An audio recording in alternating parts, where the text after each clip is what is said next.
Hi, my name is Ken Wood. I'm the Director of Music Ministries here at Hope.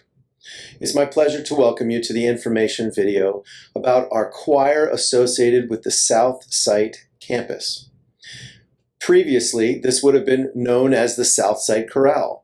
However, starting with this season, we've decided to rename all of our ensembles. So from now on, we'll be calling this ensemble the Voices of Hope South Campus. VOH South is primarily associated with the traditional services at our Everglades Recreational Center, currently where we're meeting on Sunday mornings. Though we do have a 10 o'clock contemporary service, and in the past have experimented with some use of choral ensembles at that service, this year, primarily this will be a traditional choir associated only with the 8 o'clock traditional service.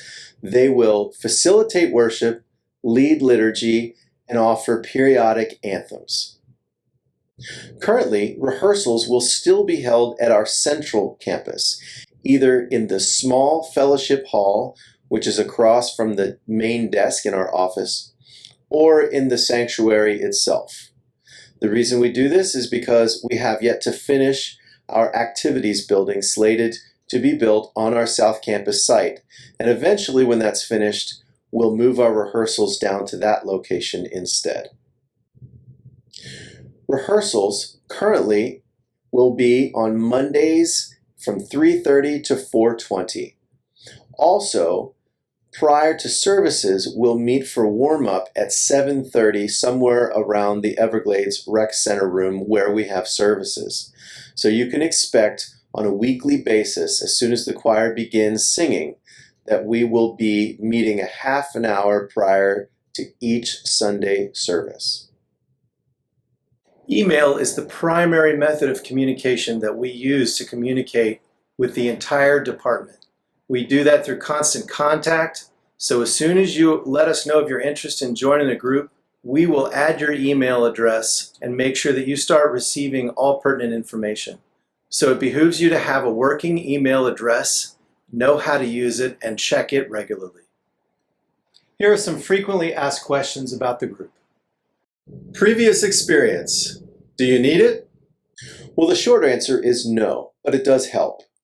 So we do have some singers with previous experience who sing in the choir, which is always nice.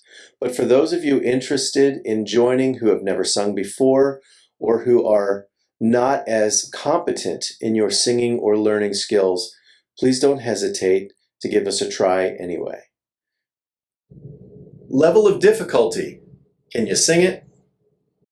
The level of difficulty of all of the pieces that we'll be doing is chosen based on an intermediate average level singer's ability. So we certainly hope that with time given in rehearsal and whatever personal study you may need to do on your own, that you'll feel comfortable and confident singing all of the pieces that we bring to the choir. Voice parts. Voice parts in this group will range from between 2, 3, and possibly even 4 parts, depending on the size of the group as we continue to develop. Currently, most of our material will be in the SAB format, soprano and alto separating the women, and then B meaning baritone for all of the men singing the same part. On occasion, if we get things with less parts, we double the melody down an octave in the men. Learning tools. To help all kinds of learners, we make every effort to offer both materials that you can read as well as materials that you can listen to. That said, when music is distributed, it will always be available online at a Google Drive location for you to print or check out electronically. In addition, we try, as always, to find sound files and even prepare demonstration recordings if necessary to help you learn your part and be most comfortable when you approach rehearsals. This Google Drive location also offers the option for folks who have a tablet device to bring that and use that to read music from rather than paper copies. Equipment and assignments. The equipment you'll receive will primarily consist of music, which could be an original paper copy, a photocopy, or perhaps an electronic version should you so choose. You'll also receive a black folder that belongs to the church that you'll be asked to return at the end of season. And then you'll know what we'll be singing when, so that you can be rehearsing the right music in the right time. Original music will always need to be returned without any permanent marks, so we recommend you only use a pencil, not a highlighter or a pen. And also that if you dog ear pages, that you turn them back up prior to returning your music. Any photocopies distributed need to be immediately discarded after the use of them in service. Calendar schedule. As mentioned, you will always know your assignments well in advance. In fact, a calendar will be distributed so that you can see when rehearsals, services, and what music will be sung well into the future, so that you can be checking your schedule and know when you'll be available and when you don't need to show up. Commitment level. The level of commitment at all of Hope's ensembles is largely based on the individual.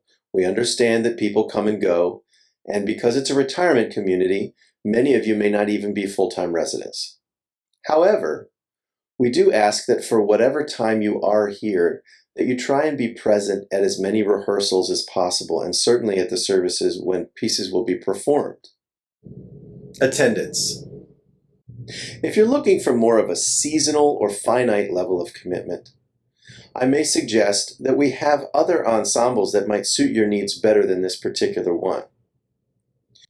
We have a couple of different choirs that meet either over summer only or just for finite presentations in Christmas or during Holy Week that might suit you better, that have less rehearsals involved overall. Absences. So we understand that emergencies happen, and of course that you might be gone for other reasons as well. Absences are a part of life. However, it's important to us to know that there's a difference between being on a cruise versus being in the hospital. We need to know so that we can care for you in the best way possible and not be concerned if we don't see you for a while. So we always ask for advanced warning as far into the future as possible to let us know when you think you may be away. Even if it's a last-minute email the morning of a performance because you wake up with a sore throat, it's always better to let us know. Communication. In general, we encourage as much communication as need be on both parts, from you to us and from us to you. As we've already stated earlier in the video, email is our primary form of doing so. So it's important that we know your email address, but also that if any changes take place, that you let us know as soon as possible. Group representative. That said, it's ideal in every ensemble that we have at least one, ideally two people sharing the role of group representative. In a larger ensemble, this might be called a section leader. These people are going to be more directly responsible for knowing where everyone is, making sure we have an updated list in case someone's phone number or particularly their email changes, and that we can just be aware of whatever your needs might be, particularly if we haven't seen you in a while. What to bring? So, along with music, your folder, or electronic device if you prefer, you may want to bring a pencil, and also, if you need to, you can bring some water with you to get you through the rehearsal. What to wear? During rehearsals, you can wear pretty much whatever is Florida comfortable. During services, at this point, this ensemble has no designated wardrobe, so whatever you would normally wear to Florida church is completely fine. As changes take place, we'll make sure everybody is well aware ahead of time. So once again, if you have any further questions about this mixed ensemble at our South Campus, please feel free to reach out at musicupdate@hopeforall.church. We look forward to singing with you.